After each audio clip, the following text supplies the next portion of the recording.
en esta mañana. De verdad que me gozo en el esfuerzo que usted ha hecho por venir esta mañana a escuchar la palabra del Señor.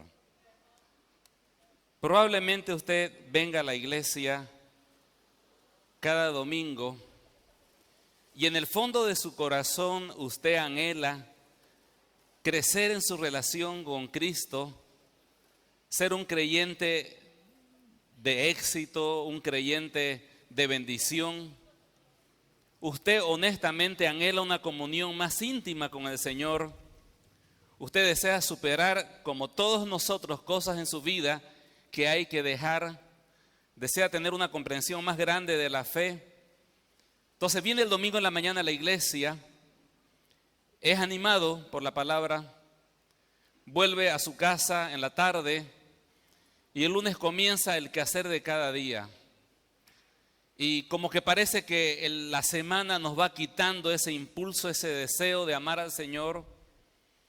Y de pronto, lunes, martes, empezamos a tener dificultades, sentimos la amargura, las preocupaciones o las tentaciones.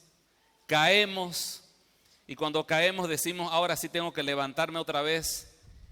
Y como que le falta algo a su experiencia cristiana, ¿no es cierto? Como dice un amigo, nos faltan unos cuantos jugadores en el equipo. Por eso no estamos ganando el campeonato. Pero toda su vida le han enseñado que para ser un buen cristiano hay que asistir a la iglesia y cumplir con ciertas ceremonias. Quizás cuando era católico le enseñaron a cumplir con los sacramentos e ir a la iglesia. Esa era la fe. Y cuando llega a la iglesia usted también piensa, bueno, hay que ir a la iglesia y cumplir con las cosas que me dicen. Quizás bautizarme, ir a la cena del Señor. Pero aún así no está funcionando bien. ¿Por qué? Si está haciendo su mejor esfuerzo de venir a la iglesia, tratando de ser fiel. ¿Y sabe por qué no está funcionando? Porque en la mente del Señor Jesús, cuando Él comenzó su iglesia, no había esa mentalidad de que ser un seguidor de Jesús era ir a la iglesia y cumplir con ciertos sacramentos o ordenanzas y de esa manera vamos a ser buenos creyentes. No había eso. Es más, el Señor Jesús nunca entró en un recinto como este, ¿no? Llámese capilla o templo, nunca. Entró en el templo judío, pero ese templo no tenía sillas. Era para degollar animales y ofrecerlos en sacrificio y solamente entraban los sacerdotes, los demás miraban de afuera. Así que todo lo que llamamos ahora cristianismo probablemente sea muy diferente a lo que el Señor tenía en mente en muchos aspectos. Ahora, hace un intento. Hay que leer la Biblia en la casa, entonces usted lee su Biblia. Hay que orar, entonces usted ora por los alimentos. En la mañana se encomienda al Señor y en la noche agradece. Aún así falta. ¿Por qué? ¿Y qué es lo que falta? ¿Sabe qué es lo que falta? No es tanto lo que usted hace, sino cómo se ve a usted mismo. Con toda sinceridad le pregunto, ¿cómo se ve a usted mismo? Si yo le dijera, ¿qué es usted respecto a Cristo? ¿Cuál sería su respuesta? Lo más probable es que diría, soy cristiano, soy evangélico, soy seguidor, soy miembro de una iglesia. La forma en que usted se ve a sí mismo va a afectar la forma en que usted actúe frente al Señor Jesús. Una palabra que puede ser la llave en su vida espiritual para empezar a desarrollarse verdaderamente es dejar de verse a usted mismo como un miembro de una iglesia y empezar a verse como un discípulo de Cristo. Cuando uno entiende de que su posición no es tanto miembro de la comunidad Esperanza Viva o evangélico o cristiano, aunque somos todas esas cosas, hermanos, creyentes y varios títulos más, pero cuando asumo quién soy, un discípulo de Cristo, es allí cuando empiezo a actuar en función a lo que estoy asumiendo, ser un discípulo de Cristo.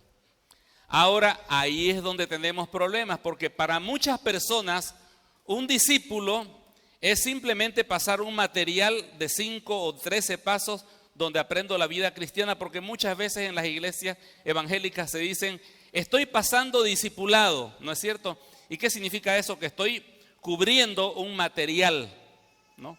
y pensamos que eso es discipulado. Pero volvamos un poquito hacia atrás, cuando los que seguían al Señor Jesús se llamaban a sí mismos discípulos. Cuando estaba el Señor Jesús era bien sencillo, porque un discípulo es un aprendiz. Entonces, el discípulo va donde su maestro. Voy a imaginar que yo soy un discípulo de Cristo y llegó Jesús a la ciudad donde yo vivía, digamos Betania.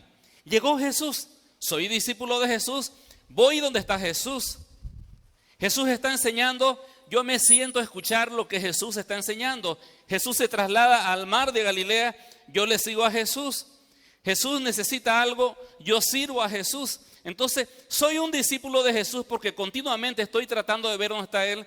Le sigo, le escucho, creo lo que le dice, trato de entenderlo, le sirvo y soy un discípulo de Cristo. Era bien sencillo, ¿no es cierto?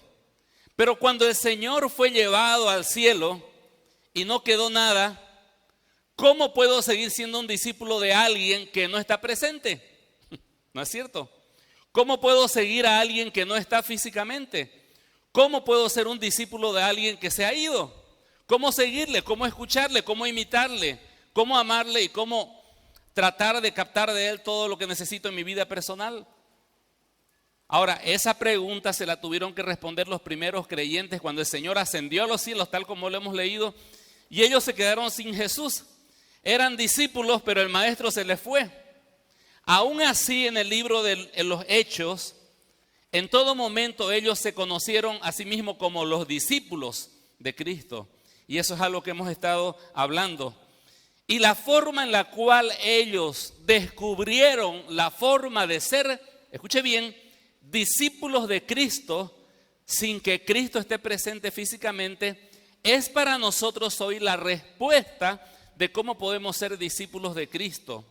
Hoy, en esta mañana, quiero centrar mi atención a 3 capítulos en la palabra del Señor que son la llave para entender cómo los primeros creyentes, cuando se fue el Señor Jesucristo, asumieron su discipulado y cambiaron su mundo. La respuesta para ellos es útil para nosotros, los que queremos ser discípulos de Cristo en el siglo XXI, cuando Él no está físicamente con nosotros. Así que hoy he llamado al tema que vamos a tener, asume tu discipulado. Asume tu discipulado. Está en su boletín, si usted quiere ir también siguiendo el mensaje, está el bosquejo allí. Pero hay unas partes en blanco para darle un poquito de trabajito para que usted la escriba. De esa manera usted va a poder meter un poco más en su mente los puntos principales de hoy. ¿Cuál es la diferencia entre leer y estudiar? ¿Alguien sabe? La diferencia entre leer y estudiar. La diferencia es un lápiz o un bolígrafo. El estudiante tiene un bolígrafo donde anota, el que lee, lee nomás. ¿Y cuál es la diferencia entre un asistente y un discípulo o un aprendiz de Cristo? Que siempre está anotando. Así que acostúmbrese los domingos en la mañana a traer un bolígrafo y sacar algunas notas, algunas ideas, y luego repáselas. El Señor y el Espíritu Santo va a usar eso en su vida para poder ayudarle a crecer. Así que la pregunta es, ¿cómo podemos asumir hoy nuestro discipulado? Debemos, en primer lugar, inscribirnos en la materia del discípulo, ¿no?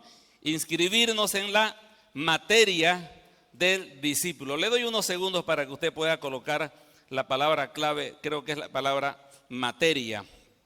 Inscribirnos en la materia del discípulo. Un discípulo es alguien que aprende, es un aprendiz. Y hoy tenemos ejemplos de gente que estudia. Cuando uno va al colegio tiene materias, matemáticas, ciencias, física. Ya los chicos están anhelando sus vacaciones que llegan pronto, ¿no es cierto? Esta semana. Ahora uno entra a la universidad y hay varias materias que hay que tomar y normalmente un estudiante toma entre 3 a 7 materias por semestre para poder cubrir la carrera, finalizando todo eso y defendiendo su tesis. Ya es un profesional, pero tiene que cubrir varias materias. En todo caso, sea una profesión, sea un instituto, sea el colegio, hay muchas materias.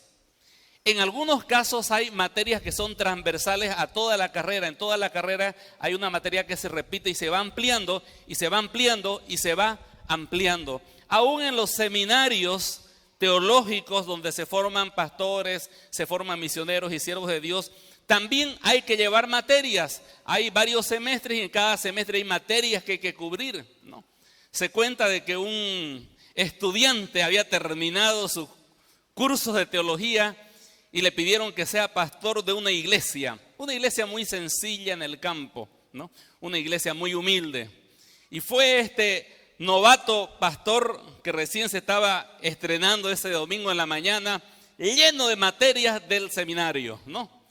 Y quería impresionar a los hermanos con lo que él había aprendido durante esos 4 años en el seminario. Le dijo: hermanos, en esta mañana vengo aquí con teología, hermenéutica, antropología, exégesis, homilética, cosmogonía. Y un hermano viejito se levanta: querido pastor, ¿me permite? Claro que sí, hermano. Yo también cuando llegué a la iglesia estaba muy enfermo con artritis, conjuntivitis, dolor de espalda, pero el Señor me quitó todas las enfermedades y usted también, Señor, va a ser sanado, querido pastor. Le dice. Bueno, simplemente como un comentario para ver lo que a veces pasa. Pero aún así, aunque hayan todas estas materias en los seminarios y podríamos enseñar en la iglesia, hay una materia que es importante y esa es la materia. La materia. Esa materia es una materia de la cual uno nunca se gradúa. Uno nunca termina de aprenderla. Y vamos a verla en el libro de Lucas, ¿no? Le pido que por favor abra su Biblia en el libro de Lucas, capítulo 24. Es interesante este capítulo porque el Señor está a punto de partir, a punto de ascender. Y Él está haciendo los últimos preparativos para que sus discípulos puedan seguirle aun cuando Él ya no estaría presente. Y es interesante que Lucas registra al final de su libro 2 eventos que al parecer Él los considera extremadamente importantes, y al estudiarlos en esta mañana con otros pasajes más entenderemos cuál es esta materia en la cual el discípulo se tiene que inscribir. El primer relato toma aproximadamente 22 versículos. Si usted tiene su Biblia, del capítulo 13 al capítulo 37. En mi Biblia lo titula El camino a Emaús. Resulta que el Señor ya había resucitado, pero todavía no se había manifestado, así que sus seguidores estaban con la idea de que Él seguía muerto en la tumba. Iban unos 11 kilómetros de Jerusalén a Emaús, caminando 2 seguidores de Jesús que no conocemos su nombre. Ellos iban caminando probablemente ese domingo por la tarde, tristes, apagados y desanimados completamente porque hacía 3 días que habían crucificado a su Salvador y ellos habían perdido la esperanza. Mientras ellos van caminando, estos 2 discípulos, se le añade un tercer personaje al cual ellos no conocen y empiezan a dialogar. Eso era común cuando uno caminaba, cuando uno viajaba a pie. Mientras más sabían era mejor porque más seguridad y era más distraído el viaje. Entonces entabla conversación este tercer personaje y les pregunta: oigan, los veo que ustedes están tristes, le dice. Están apagados, están acongojados. ¿Qué pasa? Y uno de los 2 le dice: oye, ¿eres tú un extranjero? ¿No sabes lo que ha pasado? Sucede que hace poco aquí en Jerusalén había un hombre que era extraordinario. Nosotros esperábamos que él iba a ser el Mesías, pero nuestras autoridades lo han crucificado. Y ya ha pasado 3 días y no hay noticias de nada. Parece que todo se ha perdido. Y entonces este tercer personaje misterioso empieza a hablar con ellos y dice así en el versículo 25. Entonces Él les dijo: oh insensatos y tardos de corazón para creer todo lo que los profetas han dicho. ¿No era necesario que el Cristo padeciera estas cosas y que entrara en su gloria? Lo que no sabían estos 2 discípulos tristes era que el tercer personaje era nada menos que el Señor Jesús. Y Él comienza a hablar y les abrió, dice versículo 27, y comenzando desde Moisés, o sea, Génesis, Éxodo, Levítico, Números, Deuteronomio, y siguiendo por los profetas, Isaías, Jeremías, etcétera, les declaraba en todas las escrituras lo que de él decían. Y a medida que este tercer personaje misterioso, que es nuestro Salvador, empieza a hacerles entender el propósito de la muerte y el propósito de la resurrección, estos discípulos empieza su corazón a palpitar fuerte y empieza a arder su corazón al entender el propósito de la muerte y la resurrección de Cristo. Cuando llegan a Emaús, este tercer personaje le dice, bueno, que tengan una buena estadía, hasta luego. Y los otros dos, oye, ¿no quiere quedarse con nosotros? Ya es tarde, quédese a dormir en la casa, vamos a cenar. Está bien, entra. Y cuando parte el pan, el tercer personaje, ellos se les abren los ojos y dicen, es Jesús. Y cuando ellos lo miran, desaparece. Desaparece. Y ellos quedaron con tanto gozo que a esa hora de la noche volvieron los 11 kilómetros hacia Jerusalén para ver a los otros discípulos. Allí había otro cuadro. Estaban los discípulos arriba. Estaban los discípulos tristes y en Marcos dice que estaban tristes y llorando. Imagínense estos 11 hombres. Llorando se fue el Señor Jesús. Lloraban. Porque su vida se había acabado con el Señor. Estaban tristes y acongojados. Y en eso se les aparece el Señor. Ellos se asustan porque es como ver un pariente que está en terapia intensiva y al rato verle en el café, en los cafés de la Monseñor. Como para no creerlo, pero él estaba ahí presente. Y entonces le dice, no soy un espíritu, soy una persona. ¿Por qué no me dan algo de comer y le dan de comer un pescado y él come? Y entonces, ante los ojos atónitos de ellos y su gozo que no lo podían esconder, él les dijo, versículo 44, estas son las palabras que os hablé, aún estando con vosotros, que era necesario que se cumpliese todo lo que está escrito en mí en la ley de Moisés, en los profetas y en los salmos.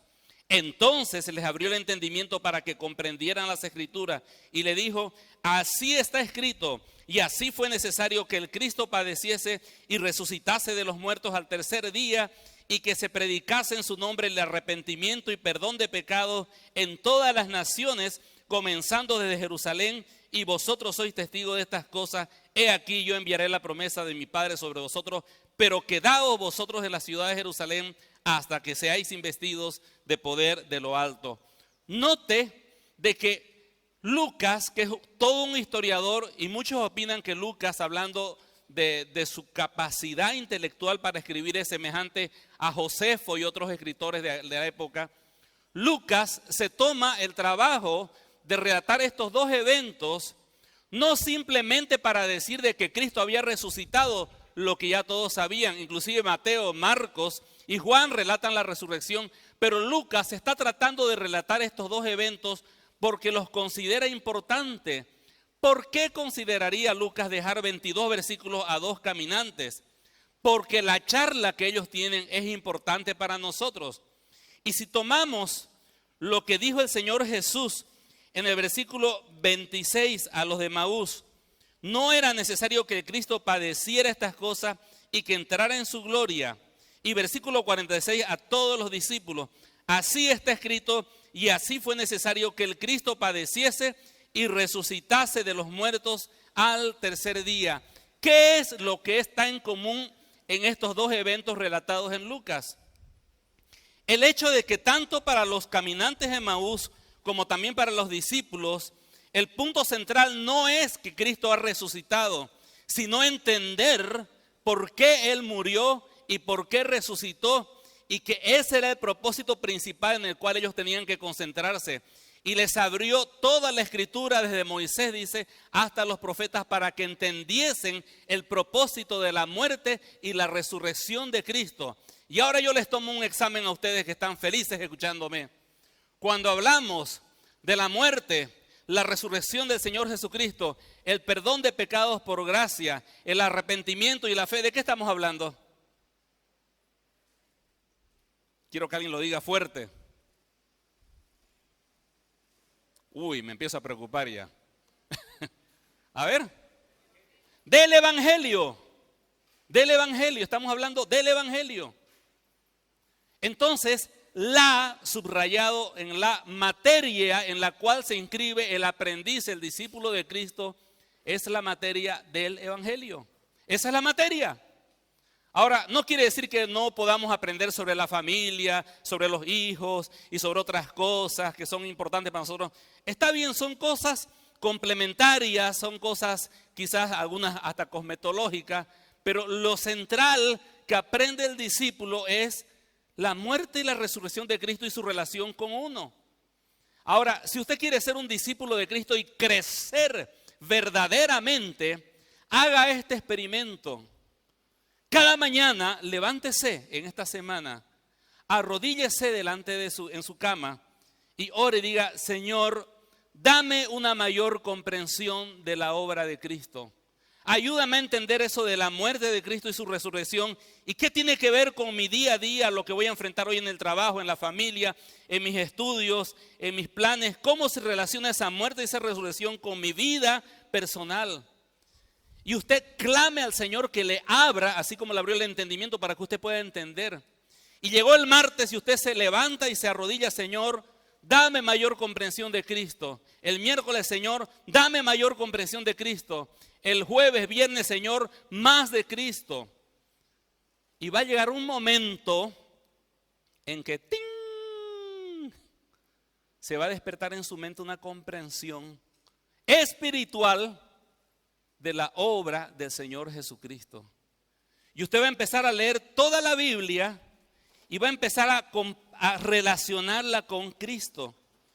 Y de pronto Cristo va a ser la cosa más importante en su vida.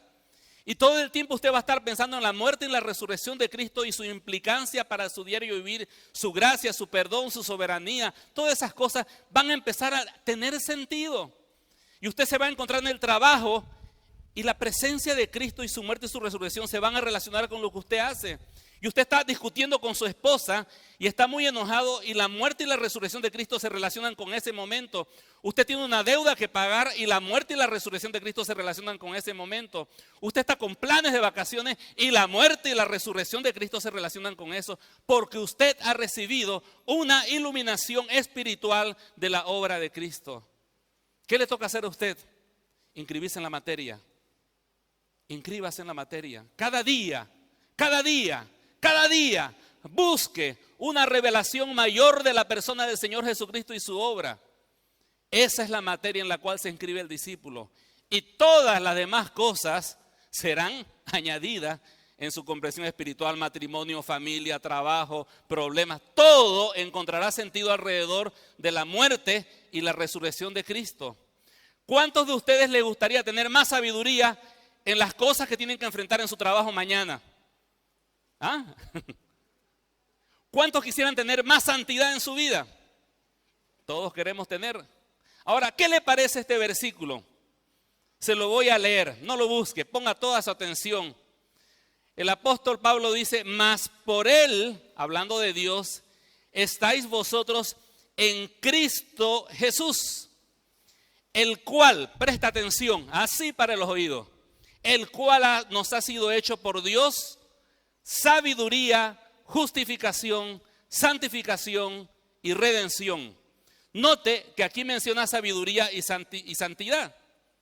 Lo que está diciendo el apóstol Pablo, vamos a suponer que todas estas hojas representan las bendiciones, la sabiduría que necesito, la santidad, el saber cómo manejar este negocio, cómo criar a mis hijos. Estas son las cosas que usted busca, pero todas estas cosas han sido colocadas en Cristo. Cuando usted se enfoca en la persona de Cristo, en su muerte, en su resurrección, y busca de Dios una iluminación profunda, Él ha sido hecho para usted santificación, justificación y redención. Entonces, mientras más se enfoque en la persona de Cristo, y como cantaba la hermana hoy en la mañana, mirando y ser como Cristo y entender su vida, su muerte y su resurrección, usted está llegando a ser el discípulo que se ha inscrito en la, subrayado, materia. A veces le ponen siglas a las materias, ¿no? Cálculo 1, Calc 1, o MAT 001, o SOS, Sociales 101. El discípulo de Cristo se inscribe, si es el Evangelio le pondremos EV, ¿ya? ¿Le parece? EV. Se inscribe cuando llega a conocer a Cristo en EV 101. luego pasa al 201, después al 301, al 401, a 1501, al 20.001, pero sigue y sigue y sigue profundizando más en la persona de Cristo.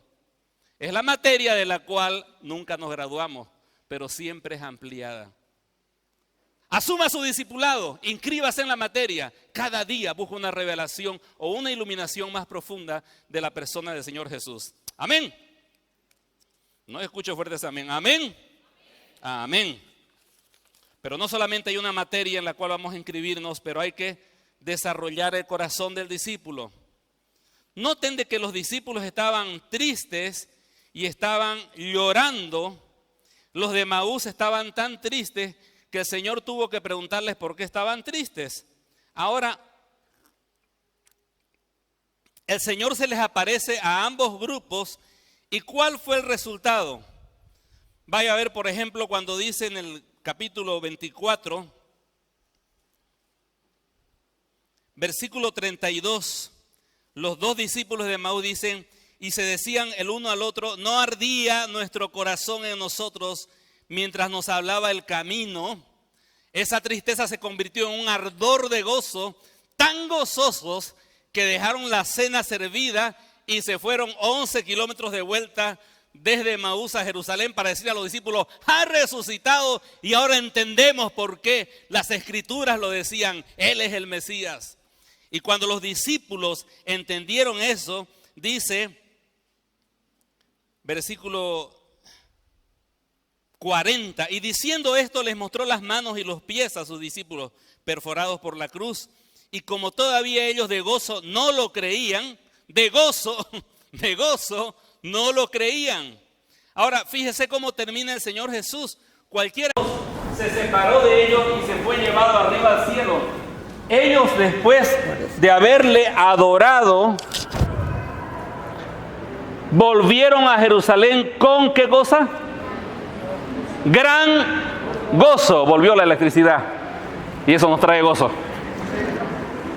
Ellos estaban gozosos. Permítame que les lea de que este gozo no dependía del dinero, no dependía de la abundancia, ni tampoco de la salud. Dependía de la convicción espiritual que el Espíritu Santo les había dado respecto a Cristo. Lucas 24, 51, 53 hemos visto que con gozo. Hechos 8:8 dice, así que había gran gozo en aquella ciudad. Hechos 13:52, y los discípulos estaban llenos de gozo y del Espíritu Santo. ¿Cuál era la fuente de ese gozo? ¿Cuál era el corazón de los discípulos? Era un corazón de gozo, pero no era un gozo que dependía de las circunstancias, no dependía de las cosas buenas que estaban pasando, ni se entristecía por las cosas malas que estaban pasando.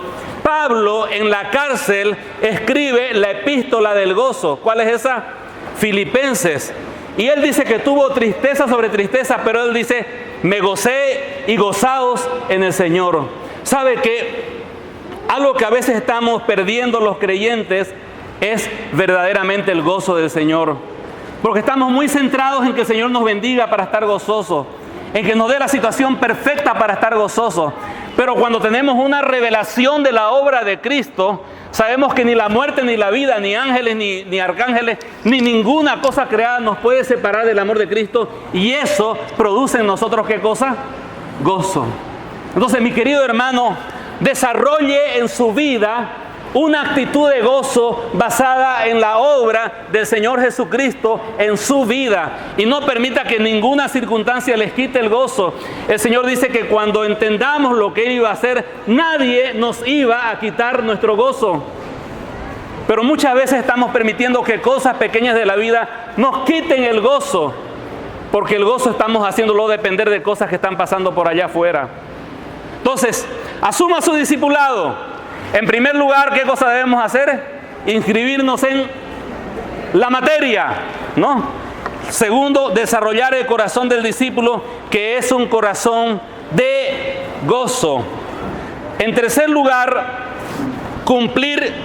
Gracias. Baje el volumen. Sí, estoy bajando porque. En tercer lugar, cumplir con la tarea del discípulo. Usted sabe los tiempos de clases, ¿no? La universidad, las tareas. los trabajos prácticos, las exposiciones, la feria. Y cuando éramos chicos eran nuestros padres los que hacían todo, ¿no? Y nosotros, paquetitos, llegábamos al colegio con todo listo ahí, ¿no? ¿Cuántos padres en estas últimas semanas han estado sufriendo, no es cierto? Pero finalmente aprendemos a hacer nuestras tareas. Cuando somos chicos ya hiciste la tarea y se espera que cuando empecemos a crecer ya cada uno hace su tarea sin que nadie se lo diga.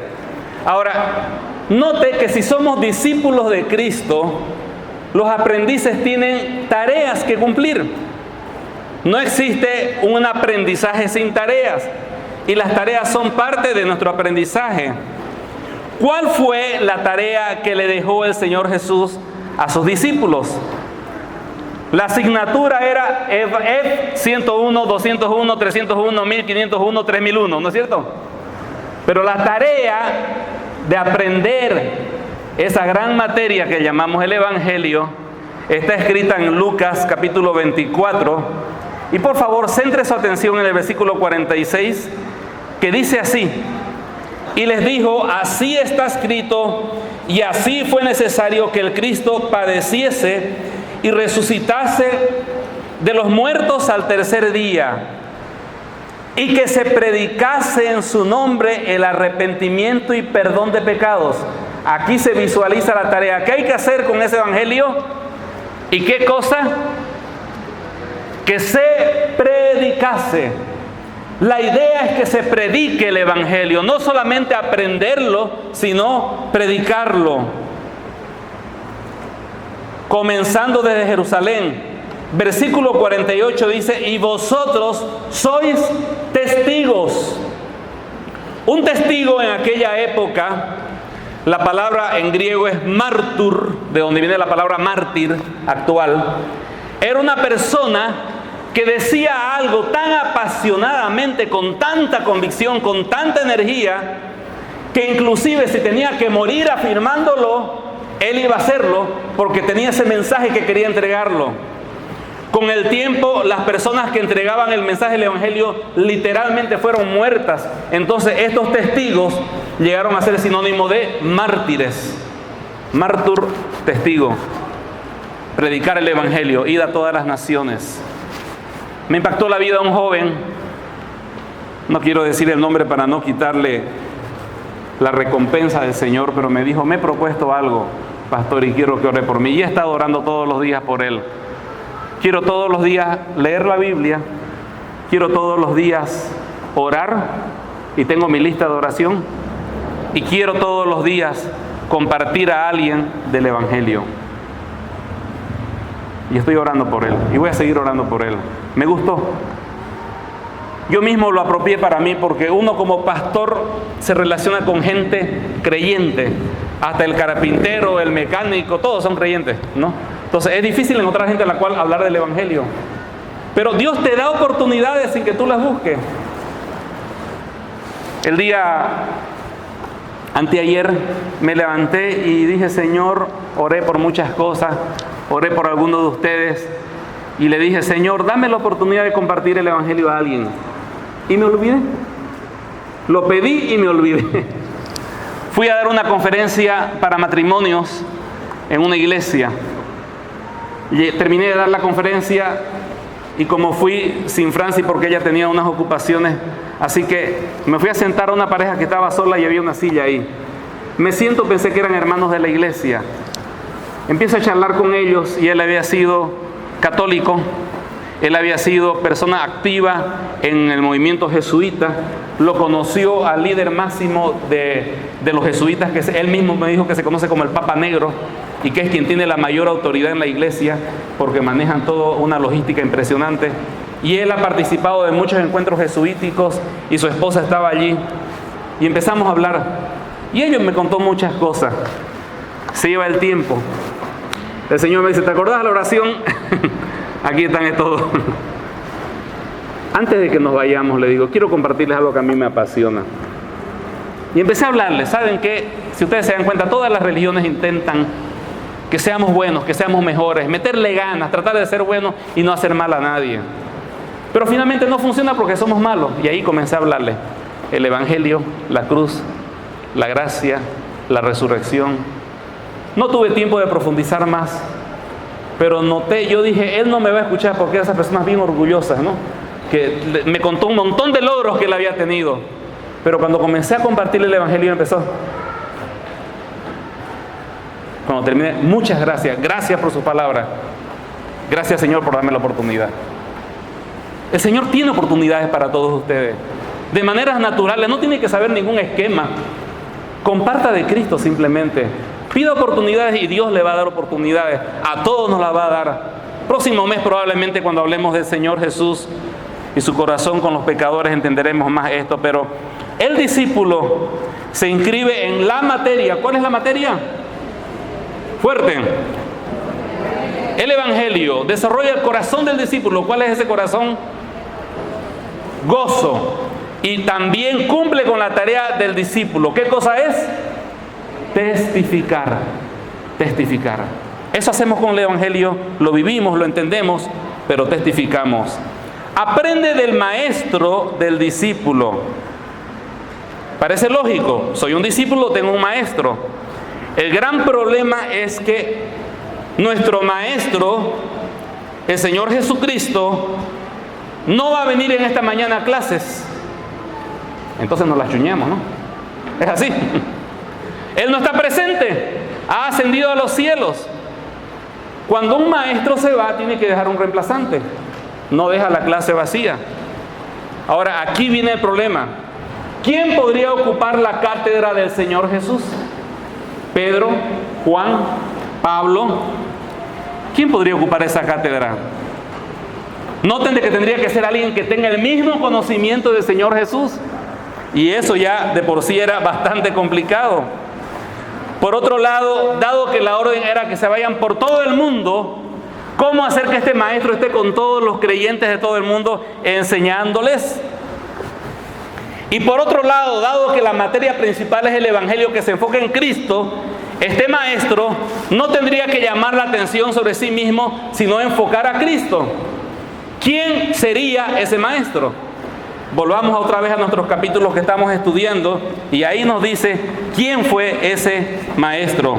Lucas capítulo 24, nuevamente estamos en Lucas y el libro de los Hechos, 46 al 49. Bueno, ya lo hemos leído, vamos al 49 directamente.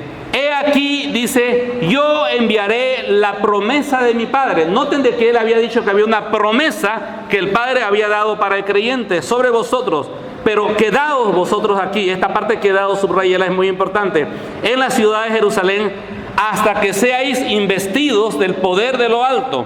Noten, habla de una promesa que ellos tenían que esperar quedándose, y quedándose esa promesa iba a venir y les iba a dar ¿qué cosa? Poder en su vida. Versículo, vamos ahora a la continuación. Lucas es como Jesús, temporada 1, y Hechos Jesús, temporada 2, más o menos así, ahora a los que les gustan la serie, ¿no es cierto? Escrita por el mismo autor, el doctor Lucas, ¿no?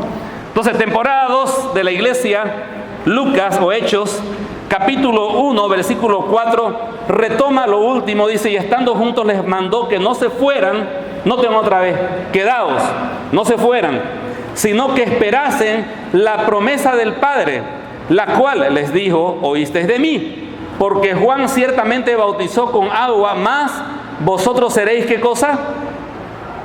Léalo bien, bautizados con el Espíritu Santo. Y Hechos 1:8 dice, pero recibiréis poder cuando haya venido sobre vosotros el Espíritu Santo y me seréis testigos. Si uno lee en Juan, que también es muy importante en este tema, el Señor dice, yo me iré, pero les enviaré otro consolador, ¿no es cierto? Y Él os enseñará toda la verdad. Entonces, ahora que el Señor se ha ido físicamente y no podemos seguirle a Él, pero Él ha enviado a su Espíritu Santo, que antes estaba entre su pueblo, ahora está en nosotros, y es el Espíritu Santo que usa la palabra de Dios para glorificar a Cristo. Y su principal trabajo del Espíritu Santo, ¿sabe cuál es? Hacernos semejantes a Cristo.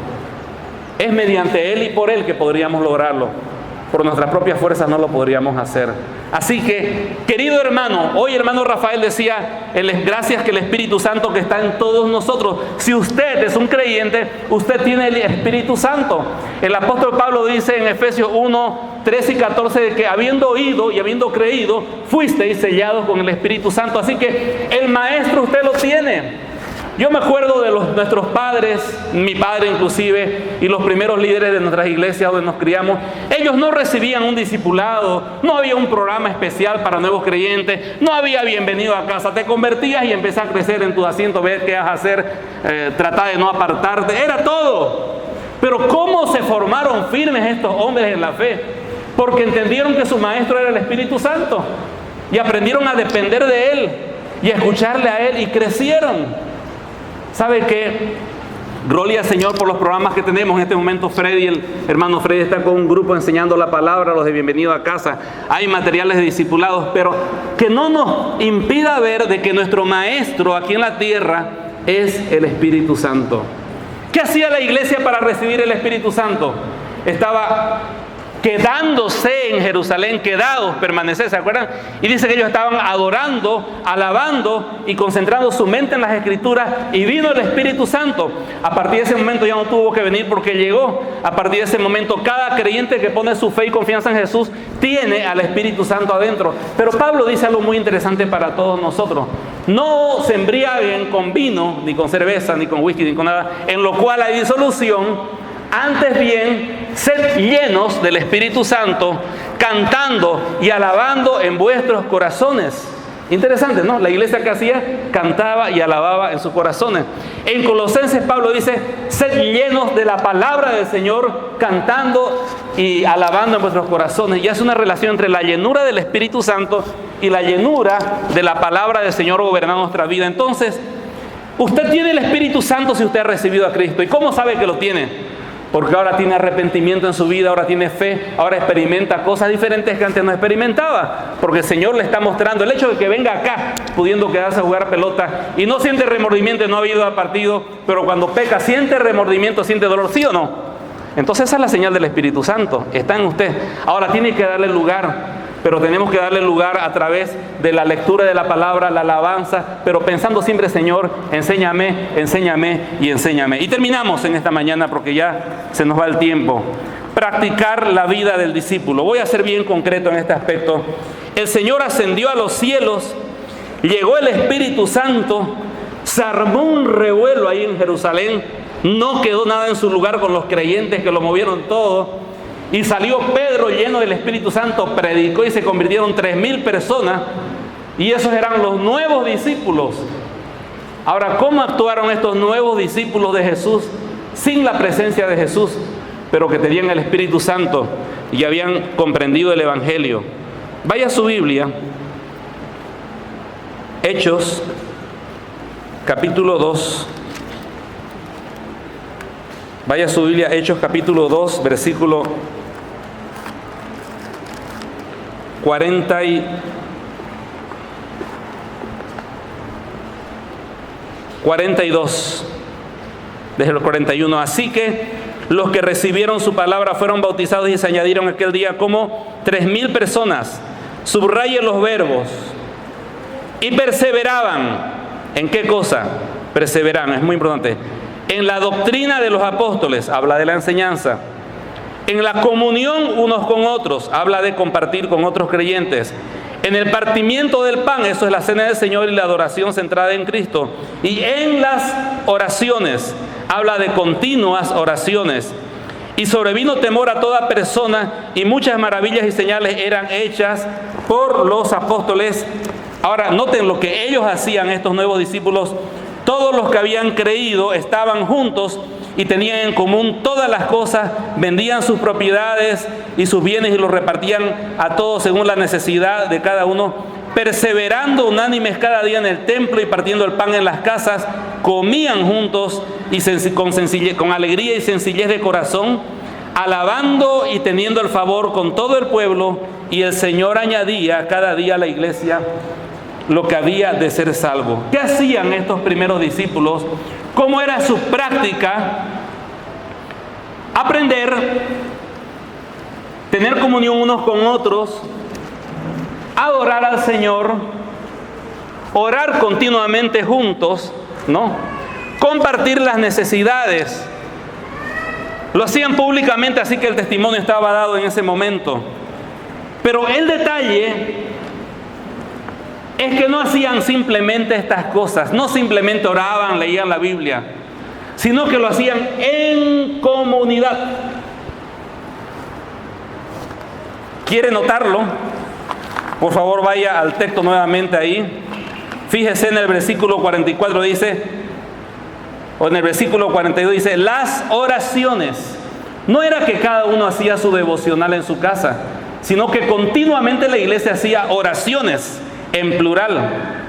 Versículo 44, todos los que habían creído estaban, ¿qué cosa? Juntos. Tenían en común todas las cosas.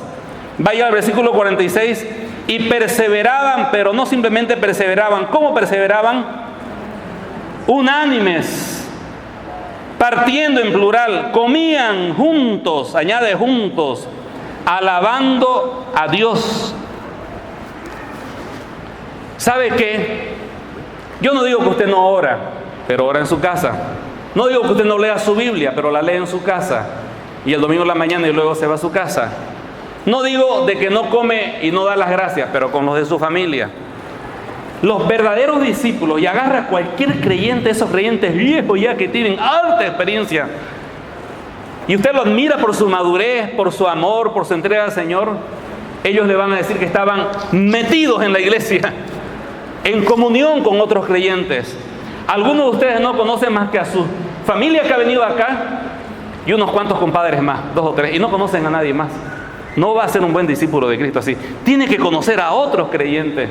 Tiene que abrirse a otros creyentes. Conocer a gente diferente de usted, que piensa diferente, que se ve diferente, que tiene una edad diferente, pero que tienen en común a Cristo, el Evangelio y el Espíritu Santo. Y empezar a compartir con ellos, orar con ellos, vivir con ellos, comer juntos con ellos. ¿Cuántos creyentes nuevos usted ha conocido en este año que ya está terminando aquí de la iglesia? Con los cuales puede decir, yo comparto con ellos. Muchos de ustedes solamente vienen el domingo y conocen a su familia. Van a salir de aquí y van a charlar con sus amigos. No conocen a nadie más. Y con sus amigos a veces ni siquiera oran ni leen la Biblia, ¿sí o no? Solamente es puro charla. Un poquito duro, ¿no es cierto? Pero ¿sabe qué? Necesitamos una relación en comunidad. Hay muchos creyentes que piensan, yo tengo mucho conocimiento teológico, he pasado por muchos seminarios, soy muy espiritual, conozco el Evangelio, me pueden preguntar cualquier cosa. Pero son las personas más inmaduras y problemáticas que hay, porque no saben relacionarse con otros creyentes, bendecir a otros creyentes y ser de bendición.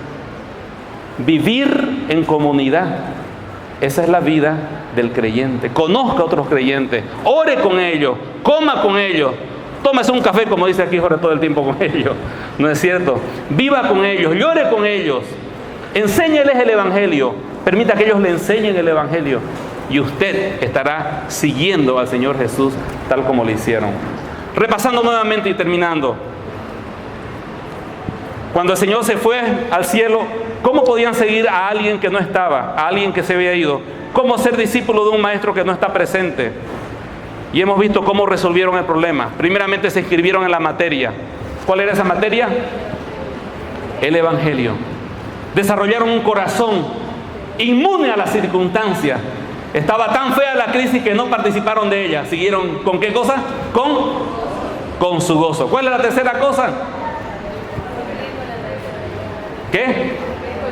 Cumplir con la tarea. ¿Y cuál era esa tarea? Compartían el Evangelio. Cuarta cosa, aprender del maestro. ¿Y quién es el maestro? El Espíritu Santo. Y luego, vivir, ¿qué cosa? ¿Y cómo se vive esa vida? En comunión. ¿Se anima a conocer un nuevo creyente en esta mañana a salir de este momento? ¿Se anima? Ya busque a alguien que no es igual a usted y charle. ¿Le parece? No salga disparado. Vaya al kiosco y converse con alguien nuevo. Y si puede decirlo hoy, nos juntamos a tomar un café y a orar por ese punto que me dijiste, ya está dando un paso. Para no perder más tiempo, oramos y nos vamos. ¿Le parece? Ya no más. Ya no más. Gracias, Señor, por este tiempo especial.